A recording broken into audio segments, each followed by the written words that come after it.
Salut Richard, donc je repensais à notre discussion, puis je me disais, hey, je vais regarder pour pouvoir te faire un flow, pour pouvoir synchroniser tes contacts entre ton CRM et ton compte Google. Donc, si tu vas sur zoho.com/flow ou flow.zoho.com, assure-toi d'être connecté à ton compte Zoho. On va se connecter directement. Alright, bon. De ton côté, tu n'auras probablement aucun tableau de bord. Puis sûrement qu'il va falloir que tu actives en fait ton compte Flow pour pouvoir avoir accès au Flow. Donc, une fois activé, rendu dans ton tableau de bord, tu vas pouvoir ajouter un flux. En créant ton flux, on va te demander un nom. Donc, on va l'appeler Synchro CRM Google.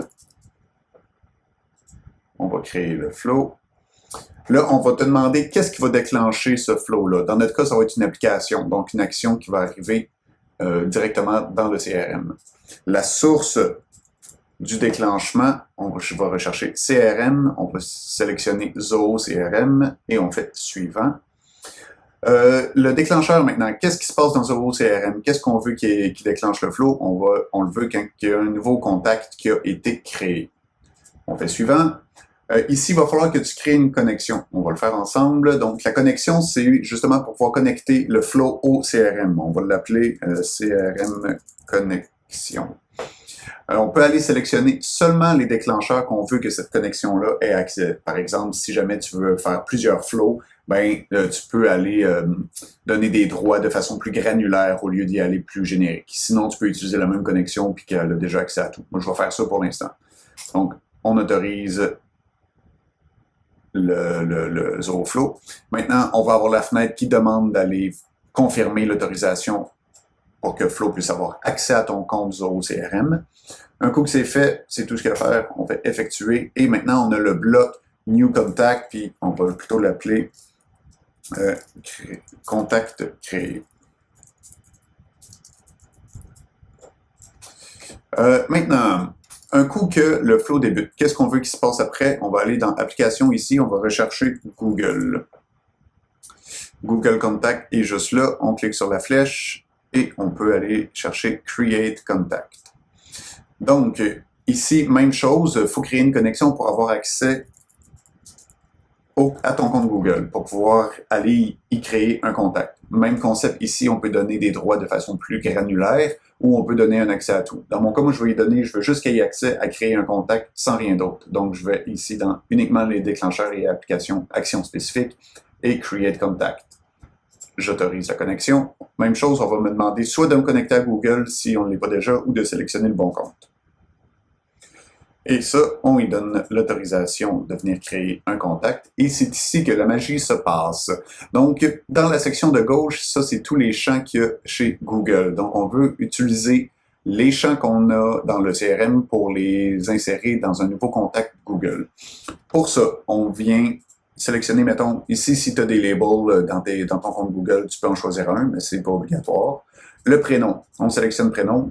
Occupe-toi pas des drop-downs ici, c'est parce que j'ai plein d'extensions sur mon navigateur.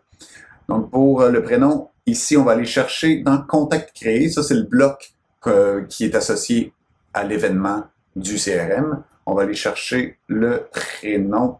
Et hop, il est ici. Donc, le first name. Maintenant, le champ prénom du CRM va être mappé dans first name. Ça, ici, c'est justement la variable en tant que telle. Même chose, on va le faire avec le nom de famille. Non.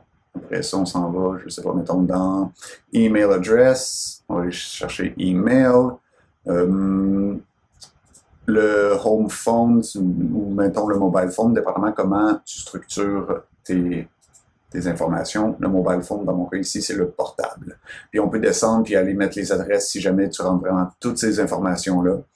Et aller même mettre les notes des fois, puis si tu as mis des fois une description, des trucs comme ça, ben hop, on l'a ici. Donc ça, c'est les variables. Si jamais tu as sélectionné des affaires par rapport que tu ne veux pas avoir, ben, tu peux juste venir effacer celles que tu ne veux pas utiliser. Comme ça ici. Assure-toi de garder les brackets ici avec le signe de pièce pour signifier que c'est des variables. Un coup que c'est fait, on fait Done. Et maintenant, le bloc a été créé. Donc, à chaque fois qu'un contact est créé dans Zoho CRM, ça s'en va créer un contact chez Google. Maintenant, c'est le temps de le déboguer. De mon côté, je peux pas le faire parce que je n'ai pas de compte payant de Zoho CRM. Ça prend un compte payant pour pouvoir avoir accès à ces automations-là. Mais dans ton cas, tu vas pouvoir faire le test, démarrer ton test, le laisser rouler, aller créer un contact dans Zoho CRM, puis t'assurer que les valeurs sont bien mappées. Tu vas pouvoir consulter les valeurs qui ont été reçues et qui ont été envoyées à Google. Un coup que tu es satisfait, tu peux mettre le flux à on. Si jamais il faut que tu modifies des trucs, tu peux venir avec le petit crayon ici, ça te réouvre la fenêtre et tu vas pouvoir modifier chacun des champs à ta guise. Tu fais done une fois que tu es content et maintenant on remet le flux à on. Même chose si je n'ai pas accès, mais dans ton cas, ça devrait marcher. Donc voilà, si jamais tu as des questions ou de quoi, ou si tu n'es pas sûr de pouvoir le faire, ben fais-moi signe puis ça va me faire plaisir de t'aider. Bonne journée!